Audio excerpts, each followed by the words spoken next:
ചവറ മടപ്പള്ളി കാവുവിള പുത്തൻകാവ് ഭദ്രകാളി ക്ഷേത്രത്തിൽ പൊങ്കാല നടത്തി. ക്ഷേത്രത്തിലെ കൊടിയേറ്റിന് മുന്നോടിയായാണ് പൊങ്കാല നടത്തിയത്. ചവറ മടപ്പള്ളി കാവുവിള പുത്തൻകാവ് ഭദ്രകാളി ക്ഷേത്രത്തിലാണ് പൊങ്കാല നടന്നത്. ക്ഷേത്രത്തിലെ ഉത്സവത്തിന് കൊടിയേറുന്നതിന് മുന്നോടിയായാണ് പൊങ്കാല ചടങ്ങുകൾ നടത്തിയത്. തന്ത്രി അടിമുറ്റത്ത് മഠം ശ്രീദത്ത് ഭട്ടതിരി, മേൽശാന്തി ജയകൃഷ്ണൻ നമ്പൂതിരി എന്നിവരുടെ കാർമ്മികത്വത്തിലായിരുന്നു ചടങ്ങുകൾ. പൊങ്കാലയ്ക്ക് ശ്രീനാരായണ ധർമ്മവേദി സംസ്ഥാന സെക്രട്ടറി സൗത്ത് ഇന്ത്യൻ വിനോദ ഭദ്രദീപം തെളിച്ചു. ഇതിന് മുന്നോടിയായി ക്ഷേത്രത്തിൽ കളത്തട്ടിന്റെ ശിലാസ്ഥാപനവും നടത്തി.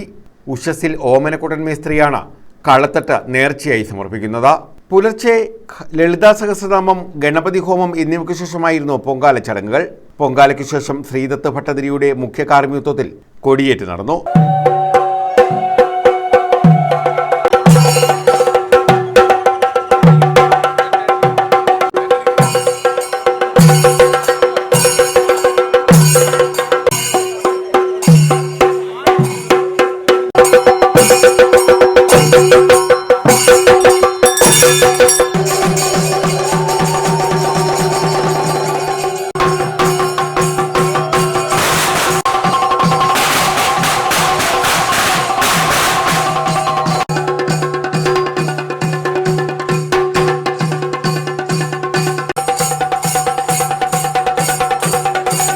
തുടർന്ന് അന്നദാനം, തോറ്റംപാട്ട് എന്നിവയും നടത്തി.